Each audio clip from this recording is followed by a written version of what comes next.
Hey friend, I want to talk about the words we choose to use.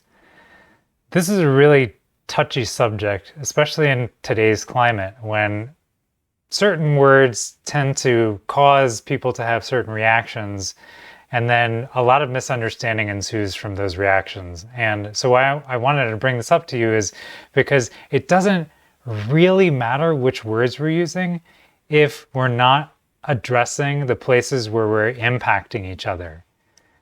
And what I mean by that is you can use all the right language for today. Whatever the language is that is the least inflammatory language. You can use that language, but if you're operating in a way where your impact is still causing harm to other people or other forms of life, it doesn't matter which words you use.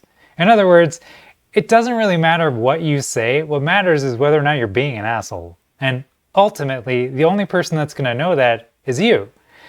You get feedback all the time. If you have relationships, which we all do, people are always reflecting back to you your behavior and the impact that it has. And when someone says to you, "This is hurting me," you don't need to ask for any more reasons. You don't need to justify or have someone explain to you why it hurts. They just need to tell you that it hurts. It's enough to know that.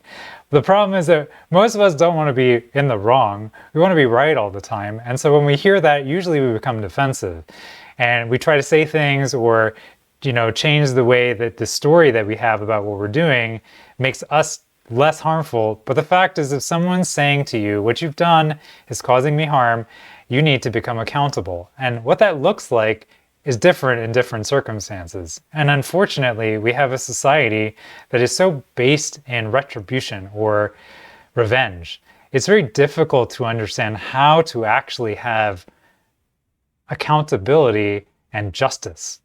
And these things are not, stringing someone up or dismissing someone. Because the fact is, if someone does wrong, if someone causes harm, we can't throw them away. There's not a planet that we can send all the bad people to that we don't have to deal with them anymore. There's no place in the world where someone who's done all the wrong things must go.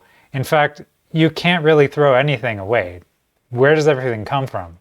It all comes from the same place. It all goes the same place. So ultimately, if we don't understand how to engage with the things that cause us harm, or cause other people harm, or other forms of life harm, we're not really going to make it very far.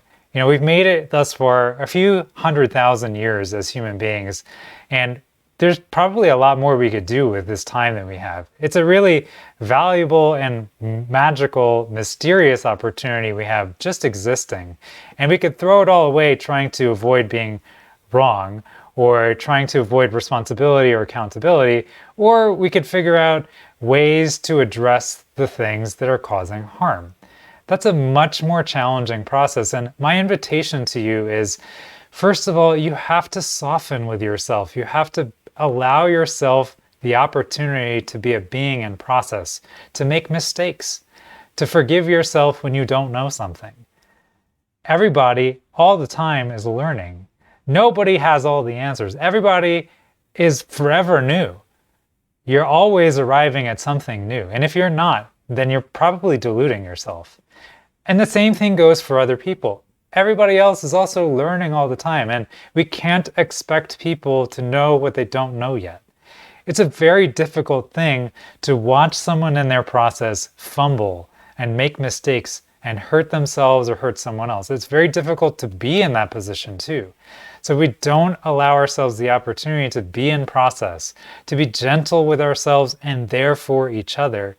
How are we going to make any progress at all? So the invitation is, do practices that help you confront the places where you hold biases, where you hold blind spots about your own behavior and your own thinking, and where that causes you or someone else or another form of life harm. Do practices that show you that so you can deal with them. Because at the end of the day, nobody wants to struggle. We all want to live joyful, fulfilling, wonderful, and lives filled with possibilities. That's what we all really want. And we can do that. It's not going to be pleasant, or it's not going to feel like we're right all the time, or we're not always going to feel satisfied in the process of that But I promise at the end of all of this, we will come out the other side of this much more fortified, with much more integrity and much more compassion, love, and generosity. So ultimately, if we want to create a world where people can thrive, we need to practice generosity of spirit.